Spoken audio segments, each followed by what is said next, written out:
Bismillahirrahmanirrahim. Assalamualaikum warahmatullahi wabarakatuh. Perkenalkan, nama saya Afifah Fikriyah dengan NIM 21083020090. Saya mahasiswi IAIN Syekh Nurjati Cirebon, jurusan Komunikasi Penyiaran Islam, kelas 1C. Di dalam postingan ini terdapat diagram alir dan saya akan menjelaskan apa yang tertera di dalamnya. Sebelumnya, diagram alir tersebut merupakan tugas ujian akhir semester mata kuliah Pendidikan Kewarganegaraan dengan dosen pengampu Bapak Faridul Fuad, MPD. Hakikat pendidikan kewarganegaraan dalam mengembangkan kemampuan utuh sarjana atau profesional. Terdapat pendidikan kewarganegaraan dan hakikat pendidikan kewarganegaraan. Jadi kesimpulannya, pendidikan merupakan sarana yang penting demi menanamkan sebuah ajaran maupun norma-norma serta aturan-aturan demi keberlangsungan hidup dalam bermasyarakat.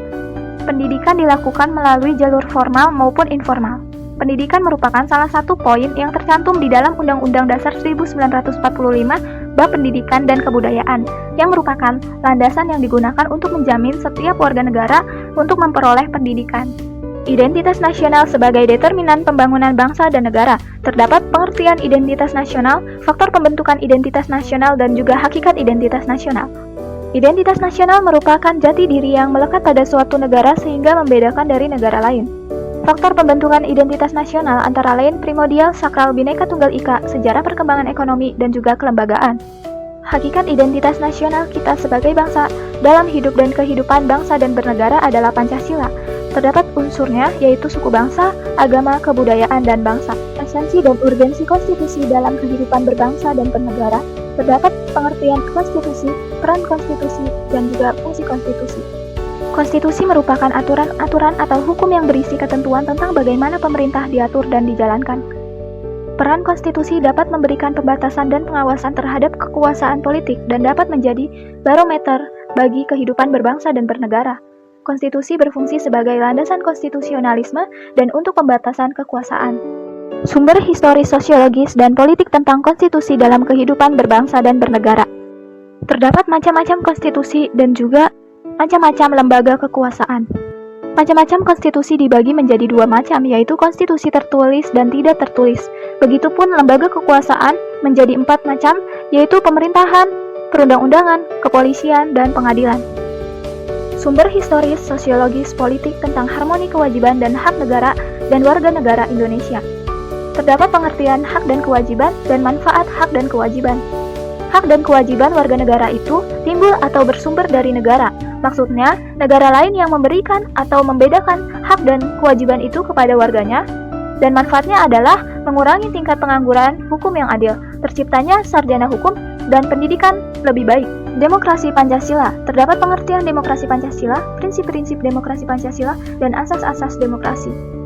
Demokrasi Pancasila adalah demokrasi yang berdasarkan sila Pancasila yang dilihat sebagai suatu keseluruhan yang utuh.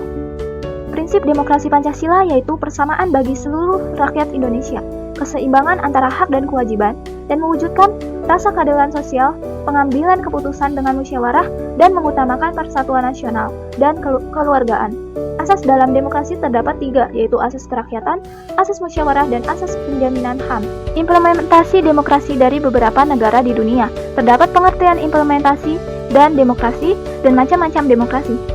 Implementasi adalah tindakan-tindakan yang dilakukan oleh individu atau pejabat-pejabat, kelompok, pemerintahan yang diarahkan pada terciptanya tujuan-tujuan yang telah digariskan dalam keputusan kebijakan.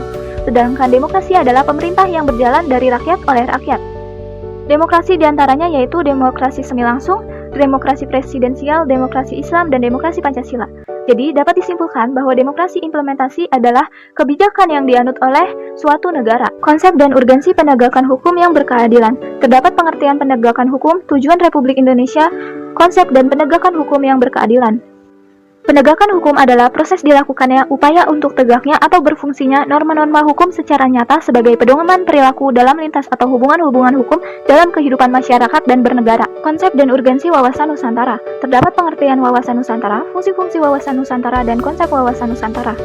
Wawasan Nusantara adalah cara pandang dan sikap bangsa Indonesia mengenai diri dan lingkungannya, dengan mengutamakan persatuan dan kesatuan bangsa serta kesatuan wilayah dalam penyelenggaraan kehidupan bermasyarakat, berbangsa, dan bernegara. Fungsi dari wawasan Nusantara yaitu sebagai konsepsi ketahanan nasional, sebagai wawasan pembangunan, sebagai wawasan pertahanan dan keamanan negara. Lalu konsep dalam wawasan Nusantara terdapat dua aspek, diantaranya aspek historis dan aspek geografis dan sosial budaya. Konsep dan urgensi pertahanan nasional dan bela negara. Terdapat konsep ketahanan, pengaturan dan penyelenggaraan kesejahteraan dan keamanan secara seimbang, serasi, dan aspek kehidupan nasional alasannya dalam lingkaran kecil ketahanan nasional pada aspek-aspek ketentuan kelangsungan hidup sebuah bangsa.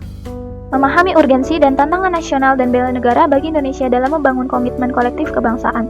Terdapat pengertian wawasan nasional, pengertian ketahanan nasional, hubungan ketahanan nasional, dan wawasan Nusantara. Wawasan nasional adalah cara pandang untuk melihat setiap apa yang ada, sehingga disesuaikan dengan karakter bangsa. Sedangkan ketahanan nasional adalah kondisi dinamis bangsa Indonesia yang bersifat ketangguhan dalam menghadapi serta mengatasi segala bentuk ancaman, gangguan ataupun hambatan dari dalam maupun luar negeri. Hubungannya pertahanan dan sosialisasi wawasan Nusantara sangat penting bagi negara karena dapat menghasilkan ketahanan nasional. Anti korupsi, terdapat pengertian korupsi, faktor-faktor korupsi, dan prinsip anti korupsi. Korupsi merupakan penyalahgunaan kewenangan oleh pihak pribadi maupun kelompok. Terdapat dua faktor korupsi, yaitu faktor internal dan eksternal. Faktor internal diantaranya aspek perilaku individu dan aspek sosial, sedangkan faktor eksternal terdiri dari aspek sikap masyarakat terhadap korupsi, aspek ekonomi, aspek politik, dan aspek organisasi. Adapun terdapat prinsip anti korupsi yang meliputi aspek kejujuran, kepedulian, organisasi, kemanusiaan, kedisiplinan, tanggung jawab, kerja keras, sederhana, dan keberanian. Cukup sekian video yang dapat saya sampaikan. Kurang lebihnya saya mohon maaf. Wabillahi taufiq walhidayah. Wassalamualaikum warahmatullahi wabarakatuh.